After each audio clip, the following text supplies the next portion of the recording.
Pour parler du bonheur, alors il y a une étude qui a été faite et qui précisait que 10% de nos satisfactions étaient en lien avec des facteurs extérieurs à nous. Donc les facteurs extérieurs, hein, ça regroupe bien évidemment ce que l'on cherche à nous vendre comme le bonheur, à savoir un dernier smartphone à la mode, dernière voiture hybride, les repas tout préparés et qui vont nous faire perdre des kilos, que sais-je, hein, le le rasoir même, magnifique. Tout ce qui anime nos samedis matins sur la télé, hein, le téléachat. En tout cas, c'est une très bonne nouvelle de savoir que c'est 10% seulement, puisque ça veut dire que les 97 autres pourcents concernent des facteurs intérieurs. Et c'est bien là mon propos, hein, c'est ce que j'ai envie de partager avec vous, c'est qu'évidemment, cette notion de satisfaction et de bonheur appartient principalement à notre état intérieur. Alors on peut dire qu'on connaît des satisfactions, des sensations de bien-être, comme ça, au cours de notre quotidien, hein. Ça peut être avoir fait un bon repas, ça peut être se mettre du parfum, et avoir cette odeur-là, ça peut être faire une balade, faire une activité physique, se sentir détendu, avoir lu un chapitre d'un bon bouquin. Il y a plein de petits moments comme ça de bien-être, même hein, pour certains, dire bah, voilà, j'ai mes petits bonheurs comme ça, et je trouve que c'est intéressant de repérer qu'il y a comme ça notre quotidien, notre vie est parsemé d'instants très riches. Et pour moi, en tout cas, ce que j'ai appris, c'est à nouveau que se connecter à cette notion de bonheur, c'est finalement se connecter à la notion d'intensité de ce que je vis. Et cette intensité, elle va évidemment se vivre au travers de la pleine conscience de ce que je vis, hein. Et on rejoint notre propos de méditation. Cette pleine conscience donc va transformer notre bien-être en bonheur, va lui amener de la densité, va amener du corps et de la profondeur. Alors ça fait lien avec voilà, la première des méditations enfin, que j'ai pu partager il n'y a pas longtemps, à savoir sur la gratitude. Et je vous avais proposé de tenir un cahier de gratitude. Et pour moi, oui, le cahier de gratitude, il est là pour justement entretenir cette relation avec nos petits bonheurs. Donc pour celles et ceux qui n'étaient pas là, le cahier de gratitude, c'est inscrire régulièrement, hein, c'est pas forcément tous les jours, c'est inscrire dans un petit cahier euh, les moments où moi j'ai pu donner, offrir quelque chose à l'autre, les moments où j'ai reçu quelque chose de la part de quelqu'un. Ça peut être un mot, hein, c'est pas forcément un cadeau très concret, ça peut être dans le partage, dans un geste. Et puis le troisième, c'est noter ce que j'ai pu recevoir donc de l'univers, de la vie, de ce que vous voulez, hein, dans cette notion de ce que la nature notamment peut nous apporter, dans ce que la vie peut nous apporter. Donc l'idée, c'est de célébrer ces petits moments-là où j'ai su donner, où j'ai su recevoir, et de quelqu'un et aussi de l'environnement. Et de me relier pleinement à waouh, l'émotion que j'ai vécue et le besoin qui a été nourri. Ça permet de donner pour moi à nouveau cette profondeur, c'est waouh, là mon contentement, mon besoin d'harmonie, mon besoin de partage avec l'autre, mon besoin de réjouissance, d'amusement, de légèreté. Hein, il y a la liste, hein, vous pouvez à nouveau la parcourir, il y a plein comme ça de besoins. Et c'est une fois qu'on mesure cela, waouh, ça donne, pour moi en tout cas, ça fait sens et ça donne de la profondeur. Alors, vous allez me dire, bah oui, mais avec ce cahier de gratitude, ça va parler des bonheurs passés, hein, et certes, alors, ce qui est aussi important, c'est autant ben, de se dire, ouais, c'est vrai, j'ai vécu ça, Mais, et là maintenant, quand je relis, quand j'y repense, c'est là maintenant ce qui est important. Et je peux me reconnecter à des émotions. Et moi, je sais par exemple que si je repense là, si je remonte, ben, par exemple au repas de Nouvel An, le réveillon de la Saint-Sylvestre que j'ai passé en Alsace avec mes amis, c'était terriblement joyeux, on s'est amusé comme des fous. Waouh, j'ai le sourire là qui me revient, j'ai des souvenirs et ça m'anime. Et là, ça fait chaud, ça fait très chaud dans le cœur. Et là je mesure que ouais, c'est encore vivant, c'est ce qui est vivant, c'est ce que je vis là maintenant. Et ça, c'est précieux. Se dire que oui, j'ai des événements passés, des bonheurs passés, et qui peuvent, dans l'actuel, dans le moment présent, me procurer vraiment des sensations tellement positives et à nouveau me reconnecter à ces fameux besoins. Waouh, où je dis, ah, voilà, c'était un besoin de connexion avec mes amis, là, un besoin de partage, quelque chose de très joyeux, et c'était vraiment chouette. Parce que le danger, c'est d'être un petit peu bloqué dans dans ce passé de ces bonheurs et d'être dans une certaine nostalgie, voire une mélancolie. Hein, ce n'est pas ça mon propos.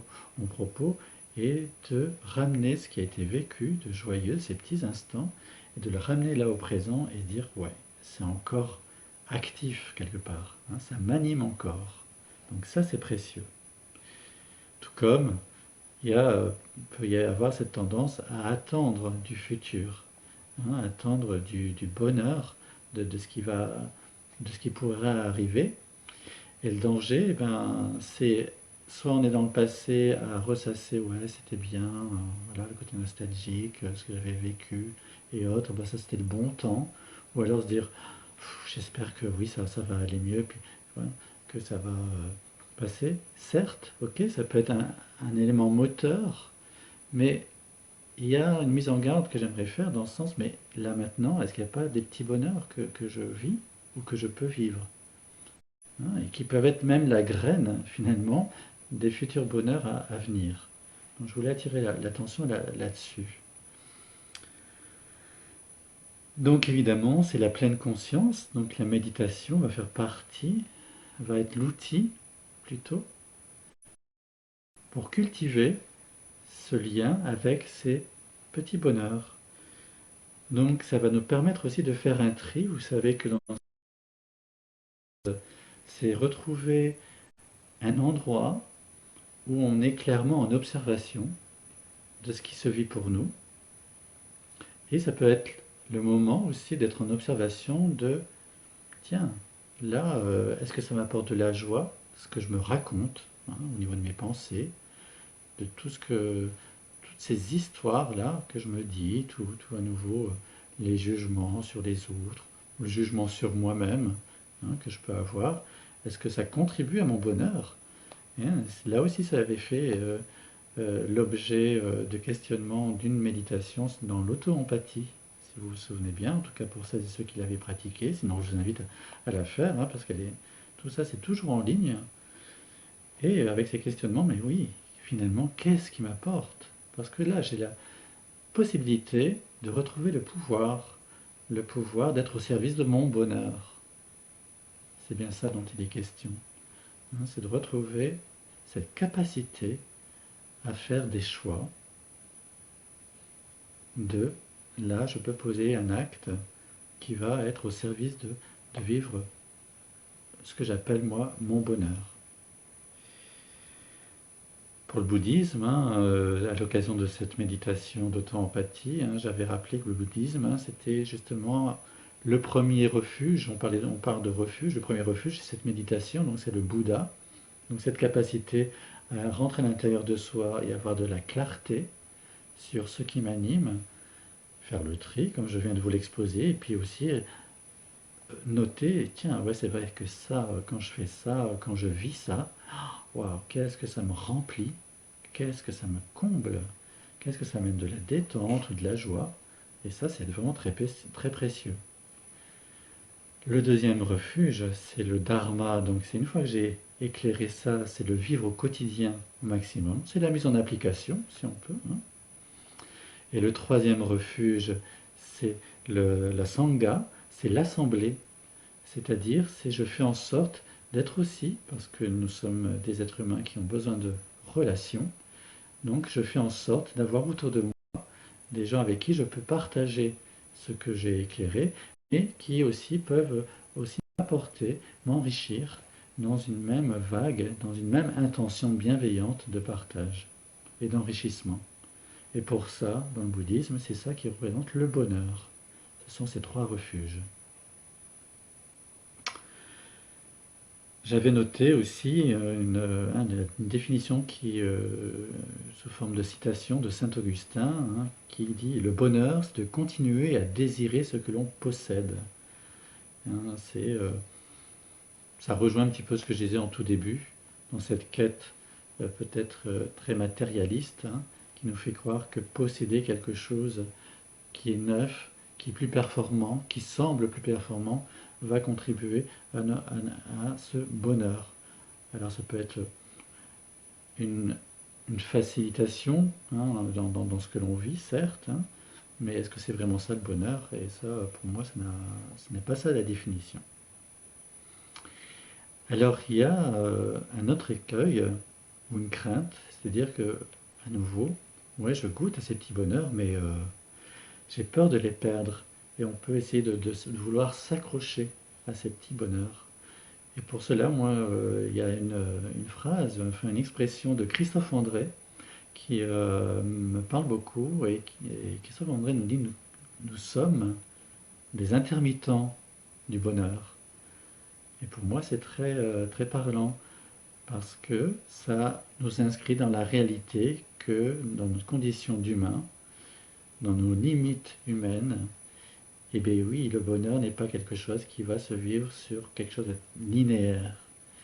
Et que, en fait, nous allons avoir cette possibilité d'être confrontés, ben, comme je t'expliquais dans la dernière aussi méditation, à savoir la maladie, la souffrance et les accidents, des ennuis quelconques, matériels ou pas, hein, des soucis relationnels, hein, qui vont se vivre. Et que, à côté de ça, nous avons la capacité, néanmoins, de trouver un endroit à l'intérieur de nous qui va nous permettre de, ok, il y a ça qui est dans ma vie, et on a vu ensemble comment ça se passe, comment on peut accueillir ce qui se passe dans notre vie, et puis avoir cette capacité de mesurer, ouais, et en même temps, qu'est-ce qui est riche là, dans ce que je vis? Qu'est-ce que je peux mettre en avant, hein, pour me dire que il y a un petit bonheur que je peux vivre néanmoins et qui peut me contenter là, qui peut vraiment me combler et me nourrir. Qu'est-ce que je voulais vous dire d'autre? Je pense que j'ai dit l'essentiel dans ma vision de ce bonheur, dans ce côté vraiment très intermittent. En tout cas, moi je sais que ça m'a, quand j'ai mesuré cela, parce que moi aussi, au tout début, j'avais terriblement cette idée que ça devait être une autoroute et qu'à partir du moment où il y a quelque chose qui est un obstacle, mais non, ça ne devait pas. Donc à nouveau, la colère arrivait, c'était l'injustice, ou voilà, la plainte, la victimisation. Et bon, bah, après, bah, on traversait ça, ok, puis je repartais et dis, allez, c'est bon. Non, mais si on mesure vraiment bien que non, non, ça va être des rebonds en rebonds, et en plus que j'ai appris que j'ai une capacité à accueillir aussi même ce qui est le plus douloureux, même ce qui est le plus, qui me met le plus en difficulté, et bien ma foi, si j'ai cet espace-là, quelle richesse! Et je peux même faire en sorte de densifier ce que je vis de plus positif.